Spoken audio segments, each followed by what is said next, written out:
শান্তির বাজারে হকার উচ্ছেদ অভিযানে পুর পরিষদ, জীবিকার প্রশ্নে ক্ষুব্ধ হকাররা। শুধু আগরতলাতেই নয়, এবার শান্তির বাজারেও পুরোদমে চলছে হকার উচ্ছেদের কাজ। শহর পরিচ্ছন্নতা ও যানজটের অজুহাত তুলে বুধবার রাতে শান্তির বাজার নতুন ব্রিজ সংলগ্ন এলাকায় অভিযান চালালো শান্তির বাজার পুর পরিষদ। জাতীয় সড়কের দুপাশে দীর্ঘদিন ধরে বসে থাকা মাংস বিক্রেতা ও ছোট ব্যবসায়ীদের সতর্ক করে সরিয়ে দেওয়ার নির্দেশ দেওয়া হয়। পুর কর্তৃপক্ষের দাবি, এতে নাকি শহর সুন্দর হবে। কিন্তু প্রশ্ন উঠছে, শহর সুন্দর করার নামে গরিব মানুষের রোজি রোজগার ধ্বংস করা কি উন্নয়ন?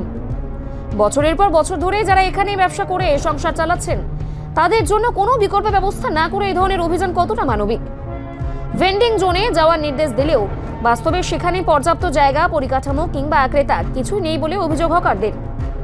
আগে পুনর্বাসন, পরে উচ্ছেদ, এই নীতির কথা সরকার বারবার বললেও বাস্তবে তার কোনো প্রতিফলন দেখা যাচ্ছে না। একদিকে বেকারত্ব, অন্যদিকে হকার উচ্ছেদ, এই দ্বিমুখী নীতিতে সাধারণ মানুষ চরম সংকটে পড়ছে। সরকার ও পুর পরিষদের কাছে মানুষের প্রশ্ন একটাই, উন্নয়ন কার জন্য?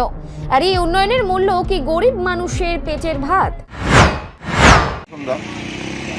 আজকে আমরা আমাদের পৌর পরিষদের দায়িত্বপ্রাপ্ত ডেপুটি সিইও পবিত্র কুমার দাস সাহেব আছেন, আমাদের পৌর পরিষদের আমাদের যারা কার্যকর্তা, আমাদের কাউন্সিলর নেপাল চন্দ্র দাস।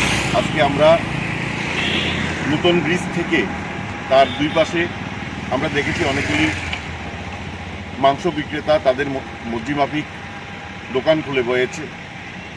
তো তাদেরকে আজকে আমরা বারণ করে দিয়েছি, এনএচের দুই পাশে এভাবে মাংস বিক্রি করলে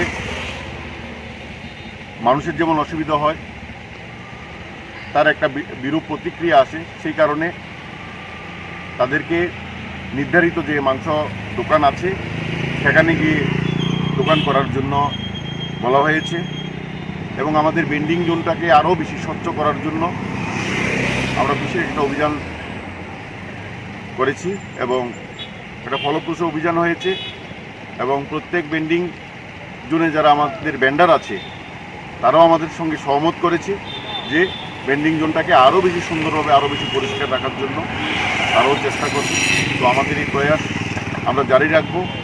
আগামী দিনও শান্তির বাজার ভেন্ডারদের জন্য, যারা স্ট্রিট ভেন্ডার, তাদের জন্য আরও কিছু স্ট্রিট ভেন্ডিং জোন করার আমাদের উদ্যোগ আছে। আগামীতে আমরা এইভাবেই শহরকে আরও সুন্দরভাবে সাজাবো। সবাইকে নমস্কার। রিপোর্ট সংবাদ প্রতীক্ষা।